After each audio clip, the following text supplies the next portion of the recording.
दोस्तों नमस्कार। मैं रूपेश चंद्र विश्वकर्मा आप सभी का राजीव सिविल की ऑनलाइन क्लास में स्वागत करता हूं। आज हम पढ़ेंगे जियोग्राफी में वायुदाब और पवन संचार के बारे में। दोस्तों, वायुदाब शब्द सुनते ही एक प्रश्न जहन में उठता है, क्या वायु का भी दबाव पड़ता है? यस, हर वो चीज जिसमें भार होता है उसका दबाव पड़ता है, और वायु में भी भार होता है, इसलिए वायु का भी दाब होता है। यदि वायुदाब ना हो तो क्या होगा? Just imagine. दोस्तों, यदि वायु का दाब ना हो तो हमारी नसों में बहने वाला खून हमारी नसों को फाड़कर बाहर आ जाएगा। आप जानते होंगे, यदि जो लोग पहाड़ों पर जाते हैं तो पहले उनके स्वास्थ्य की जांच होती है, और ब्लड प्रेशर वाले मरीजों को आमतौर पर पहाड़ों पर जाने से रोका जाता है। वैसे भी यदि आप पहाड़ों पर जाएंगे तो आपको वायुदाब की वजह से हो सकता है ये समस्या का सामना करना पड़े कि आपकी नाक से खून निकलना प्रारंभ हो जाए। यस, ऐसा होता है पहाड़ों पर वायुदाब कम होने के कारण। ये तो मानव जीवन पर प्रभाव पड़ जाएगा वायुदाब के कम होने से, लेकिन पृथ्वी पर वायुमंडल में होने वाली जितनी भी घटनाएं होती हैं उनमें वायुदाब का बहुत बड़ा रोल होता है। चाहे वो तूफान हो, आंधी हो, वर्षा हो, ओलावृष्टि हो, बहुत सारी घटनाएं होती हैं और उनमें वायुदाब का बड़ा रोल होता है। आइए दोस्तों देखते हैं सॉरी, पृथ्वी पर मैं एक बात बता दूं कि बहुत दिन बाद मैं अपनी हेल्थ रिकवरी कर पाया हूं। मुझे थोड़ा सा बुखार आ गया था और एक दो हफ्ते तक मैं बीमार रहा, इसलिए आपकी क्लासेस कंटिन्यू नहीं हो पाई हैं। अब मैं थोड़ा सा स्वस्थ हुआ हूं तो मुझे लगा कि आपकी क्लास को कंटिन्यू करना चाहिए। ओके दोस्तों, अब हम देखते हैं कि पृथ्वी को समझने के लिए अध्ययन की दृष्टि से पृथ्वी को कुछ अक्षांश और देशांतर रेखाओं में डिवाइड किया गया है। पृथ्वी के बीचों बीच से होकर जाने वाली जो रेखा होती है उसे भूमध्य रेखा कहते हैं, इक्वेटर कहते हैं इंग्लिश में, और ऊपर 23.5 डिग्री और नीचे 23.5 डिग्री से होकर गुजरने वाली जो रेखाएं होती हैं उनको कर्क रेखा, ट्रॉपिक ऑफ कैंसर, नीचे मकर रेखा, ट्रॉपिक ऑफ कैप्रिकॉर्न, इन नामों से जाना जाता है। दोस्तों, जो पृथ्वी के भूमध्य रेखा है इससे 10 डिग्री उत्तर की ओर और 10 डिग्री दक्षिण की ओर ये जो जोन होता है, ये क्षेत्र होता है, इसे भूमध्य रेखीय निम्न वायुदाब का क्षेत्र कहते हैं। कारण, भूमध्य रेखा पर सूर्य वर्ष भर लगभग सीधा चमकता है, इस वजह से यहां पर वर्ष भर तापमान अधिक होता है। जहां पर तापमान अधिक होता है, हाई टेम्परेचर, वहां पर लो प्रेशर होता है। ऐसा क्यों? ध्यान रहे, जिस जगह पर तापमान अधिक होता है वहां की हवा गर्म होगी, और गर्म हवा सदैव ऊपर की ओर उठती है, इसलिए इस जोन में तापमान अधिक होने के कारण यहाँ की जो हवा है गर्म होकर ऊपर उठ जाती है, इसलिए यहाँ का वायुदाब कम होता है। अच्छा, यहां से उठकर ऊपर गई जो हवा है, यह चूंकि पृथ्वी में गुरुत्वाकर्षण होता है तो उसको तोड़ करके अंतरिक्ष में तो जा नहीं सकती है, इसलिए यहां से जब ऊपर उठती है, ऊपर उठने के बाद यह उत्तरी गोलार्ध में इस जोन में और दक्षिणी गोलार्ध में इस जोन में फैल जाती है, और ऊपर ठंडी होकर यहाँ पर नीचे बैठती है। इससे होता क्या है कि यहाँ पर उच्च वायुदाब का क्षेत्र डेवलप होता है, क्योंकि यहाँ से ऊपर उठकर जाने वाली हवा इधर आके यहाँ नीचे बैठ रही है, यहाँ पर दबाव पड़ रहा है, इसलिए यहाँ पर उच्च वायुदाब होगा। ओके, यही स्थिति इधर दक्षिण में भी होगी, यहाँ पर भी उच्च वायुदाब होगा। तो ये आपकी भूमध्य रेखीय या विषुवत रेखीय निम्न वायुदाब पेटी होती है, लो टेम्परेचर जोन होता है, और यहाँ पर उपोष्ण उच्च वायुदाब की पेटी होती है, यहाँ उच्च वायुदाब की पेटी होती है। तो ये तो आपकी उपोष्ण उच्च वायुदाब पेटी हो गई। अब हम देखते हैं इधर उपध्रुवीय निम्न वायुदाब की पेटी। दोस्तों, पृथ्वी की जो गति होती है, परिभ्रमण गति होती है, इसका भी एक रोल होता है वायुदाब के कम और ज्यादा होने में। इस जोन में जो आपका 45 डिग्री से 66.5 डिग्री लिखा है, यहां पर पृथ्वी की गति के कारण वायुदाब निम्न होता है, हवाएं ऊपर उठती हैं और यहाँ से उठी हुई हवाएं इधर उपोष्ण जोन पर भी दबाव डालती हैं, यहाँ आती हैं, यहाँ इसके ऊपर बैठती हैं, उतरती हैं। ओके, इधर आपका ध्रुवीय उच्च वायुदाब पेटी है। यहाँ पे उच्च वायुदाब होने का कारण है कि यहाँ पर लो टेम्परेचर जहां पर तापमान कम होगा वहां पर वायुदाब ज्यादा होगा, इसकी वजह से हाई प्रेशर। आप जानते हैं ध्रुवों पर बर्फ जमी रहती है तो तापमान तो वहां पर लो होना ही होना है, इस वजह से यहाँ पे उच्च वायुदाब होता है। तो दोस्तों ये हुआ आपका पृथ्वी पर low pressure zone, high pressure zone, low pressure zone, high pressure zone. इधर आपका ये नीचे high pressure zone, low pressure zone और हाई प्रेशर जोन। पृथ्वी पर जो वायु दाब है इसका बहुत बड़ा रोल होता है। अब हम यहां पर पढ़ेंगे पवन संचार के बारे में। दोस्तों आप जानते हो कि जो पवन है, हवा है, वो हमेशा उच्च वायुदाब से निम्न वायुदाब की ओर बहती है। जहां पर वायुदाब ज्यादा होगा वहां की हवा कम दबाव वाले क्षेत्र की ओर बहेगी। तो चूंकि ये भूमध्य रेखीय निम्न वायुदाब जोन है और इसके बगल में यहाँ पर उच्च वायुदाब जोन है, यहाँ पर आपका उच्च वायुदाब जोन है, तो ये हाई प्रेशर हुआ और ये लो प्रेशर हुआ। इस वजह से यहाँ की जो हवाएं हैं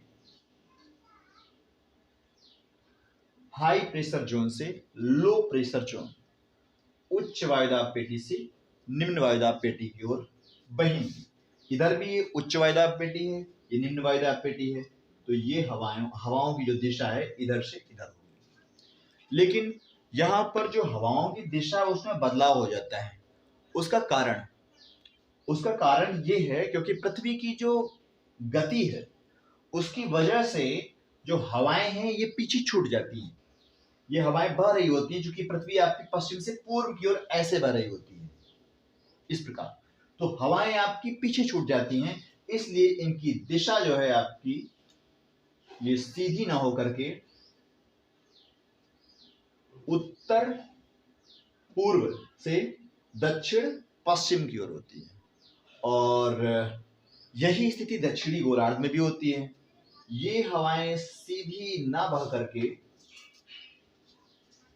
इधर दक्षिण पूर्व से उत्तर पश्चिम की ओर, तो जो हवाओं की दिशा में ये बदलाव हो जाता है इसका प्रभाव पृथ्वी पर मौसम संबंधी घटनाओं में पड़ता है।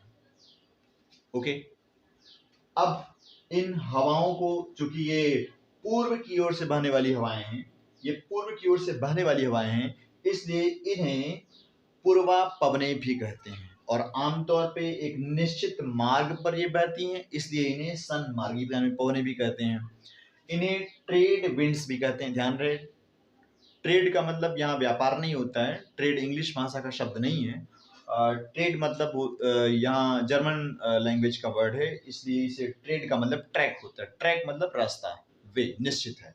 तो यहाँ पे ट्रेड विंड्स, और चूंकि व्यापार में इन हवाओं का रोल होता था, समुद्री व्यापार में जहाजों को आगे बढ़ाने में, इसलिए इन्हें व्यापारिक पवनों के नाम से भी जाना जाता है। सन्मार्गी पवने, ट्रेड विंड्स, व्यापारिक पवने आदि के नाम से इन हवाओं को जाना जाता है। इनकी दिशा आप देख रहे हैं, इधर पूर्व और उत्तर, तो उत्तर पूर्व से नीचे दक्षिण और ये पश्चिम, तो दक्षिण पश्चिम की ओर उत्तरी गोलार्ध में, और इधर दक्षिणी गोलार्ध में ये दक्षिण दिशा और ये पूर्व, दक्षिण पूर्व से उत्तर और ये पश्चिम, तो इनकी दिशा ये दक्षिण पूर्व से उत्तर पश्चिम की ओर होती है। ओके दोस्तों, अब हम पढ़ेंगे पछुआ पवनों के बारे में। आप जानते हैं ये उपोष्ण उच्च वायुदाब की पेटी है और हवाएं हमेशा उच्च वायुदाब से निम्न वायुदाब की ओर बढ़ती हैं, यानी ये लो प्रेशर जोन, ये हाई प्रेशर जोन, और हवाओं की जो गति होगी इधर से इधर होगी। लेकिन पृथ्वी की गति के परिणाम स्वरूप ये हवाएं सीधी न जाकर के इनकी दिशा बदल जाती है ऐसे। तो ये जो आपकी पछुआ पवने हैं, पछुआ पवने इसलिए कहा जाता है, वेस्टर्लीज इसलिए कहा जाता है क्योंकि इनकी दिशा आपको दिख रही ना, ये थोड़ा तिरछा है, इधर पश्चिम इधर पूर्व, तो ये पश्चिम की ओर से आगे बढ़ रही हैं। और उत्तरी गोलार्ध में जो कि ये दक्षिण है, ये इधर दक्षिणी दिशा है, ये पश्चिम दिशा है, तो दक्षिण पश्चिम से ये दिशाएं हवाएं उत्तर और ये पूर्व, उत्तर पूर्व की ओर बढ़ती हैं, तो इन्हें कहा जाता है पछुआ पवने। यही स्थिति दक्षिणी गोलार्ध में होती है, साउथ हेमिस्फीयर में होती है। ये उच्च वायुदाब की पेटी है, ये निम्न वायुदाब की पेटी है, और ये हवाएं इधर उच्च वायुदाब से निम्न वायुदाब की ओर बहेंगी, लेकिन पृथ्वी की गति के परिणाम स्वरूप इनकी जो दिशा है वो बदल जाएगी और ये कुछ इस प्रकार गति करेंगी। ये पछुआ पवने हैं दक्षिणी गोलार्ध की, ये पछुआ पवने उत्तरी गोलार्ध की। ओके, इनकी दिशा क्या है? दक्षिणी गोलार्ध में ये ऊपर उत्तर है और ये पश्चिम है, तो उत्तर पश्चिम से नीचे दक्षिण है, ये पूर्व, तो दक्षिण पूर्व की ओर ये पवनें होती हैं।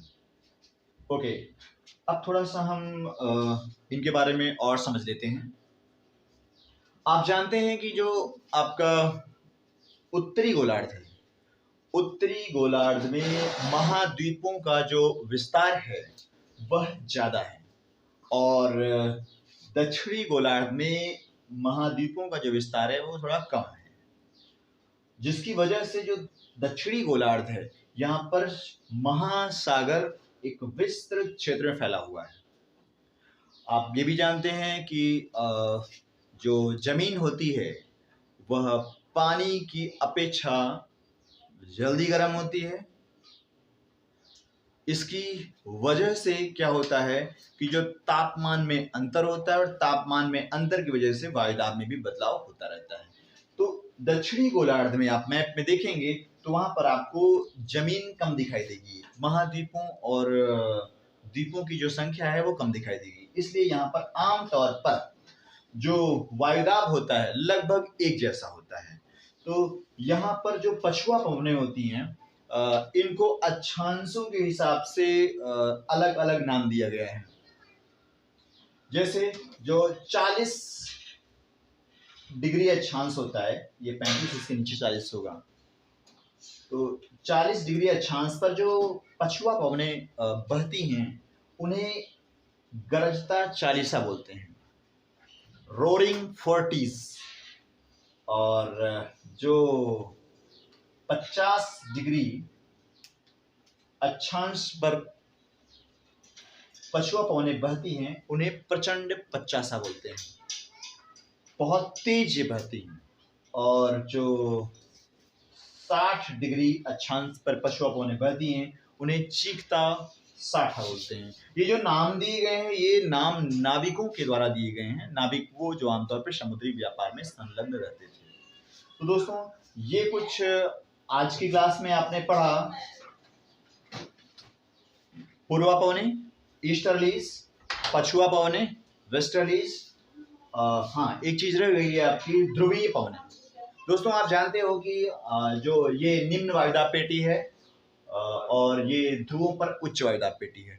ध्रुवों पर उच्च वायुदाब पेटी क्यों है? क्योंकि यहाँ पर बहुत लोअर टेम्परेचर है, हमेशा बर्फ जमी रहती है, तो यहाँ पे आमतौर पे हमेशा मौसम ठंडा होता है, ठंडी हवाएं आमतौर पर भारी होती हैं, तो यहाँ पर हाई प्रेशर होता है और लो टेम्परेचर, और यहाँ पर पृथ्वी की गति की वजह से यहाँ पर लो प्रेशर होता है। तो दोस्तों जो इधर भी जो हवाएं चलेंगी वो आपकी उच्च वायुदाब से निम्न वायुदाब की ओर चलेंगी, लेकिन पृथ्वी की गति की वजह से इनकी जो दिशा है वो बदल जाएगी, कुछ ऐसे कुछ ऐसे। ओके, इनकी दिशा भी क्या होगी?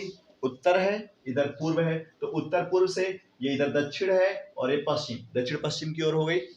और यही स्थिति इधर भी होती है दक्षिणी गोलार्ध में।